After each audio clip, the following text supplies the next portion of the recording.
আসসালামু আলাইকুম। তো জালি কুমড়া দিয়ে মুরগির গোস্ত তরকারি খেতে কিন্তু ভালোই লাগে, খারাপ লাগে না। আপনার একবার হলো করে খেয়ে দেখবেন কেমন লাগে। তো আমি কুমড়াটা ডুমো ডুমো করে কেটে নিয়েছি, সেটাকে আমি গরম পানি দিয়ে ভাপ দিয়ে নিয়েছি। একটু কুমড়াটা ভাপ দিয়ে নিলেই ভালো হয়। তো আমি তেল দিয়ে দিয়েছি কড়াইতে, তেল দিয়ে তার মধ্যে আপনার দারচিনি, সাদা এলাচ, পেঁয়াজ, একটু রসুন কুচিও দিয়েছি, দিয়ে আদা ভাজা করে নিয়ে হলুদ গুঁড়া দিয়ে দিলাম। হলুদ গুঁড়া দিয়ে একটু তেলের মধ্যে নাড়াচাড়া করছি কালারটা সুন্দর আসার জন্য। তো এখন যা যা মশলা দিয়ে দিচ্ছি পরিমাণ মতো, মরিচের গুঁড়া, ধনের গুঁড়া, জিরের গুঁড়া,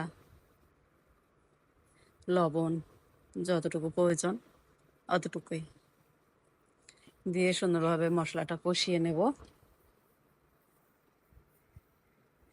নিয়ে আপনার এই যে মুরগির গোস্তটা আমি একটু লেবুর রস দিয়ে আর হলুদ লবণ দিয়ে একটু মেখে রেখেছিলাম। তো মেখে রাখলে আর কি মাংসটা ভেঙে যায় না, মানে শক্তই থাকে, ভালো থাকে, খেতেও কিন্তু ভালো লাগে।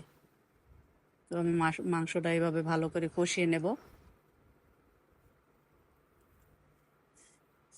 কষিয়ে নিয়ে যা আমি কুমড়াটা ভাপ দিয়ে রেখেছি,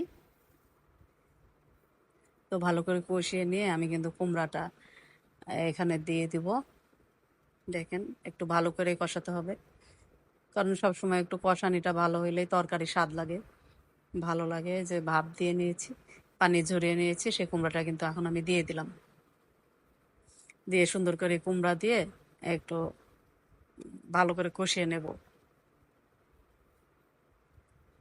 জালি কুমড়া আসলে মাংস দিয়ে রান্না করলে, মাছ দিয়ে রান্না করলে সব কিছুতেই ভালোই লাগে। তো এইভাবে মাংস দিয়ে একটু রান্না করে খেয়ে দেখবেন, ভালোই লাগে। তো ভালো করে আমি কিন্তু কষিয়ে নেব। দেখেন সুন্দর করে কষিয়ে নিচ্ছি। আর মশলা বেশি না দেয় ভালো, একটু হালকা মশলাতেই কিন্তু তরকারি স্বাদ লাগে। তো আমি গরম পানি করে রেখেছিলাম, সেই গরম পানিটাই কিন্তু দিয়ে দিচ্ছি। কালারটাও কিন্তু অনেক সুন্দর এসছে, খেতেও কিন্তু অসম্ভব একটা মজা। তো এইভাবে আপনারা কুমড়া দিয়ে মুরগির গোস্ত রান্না করে খেয়ে দেখবেন।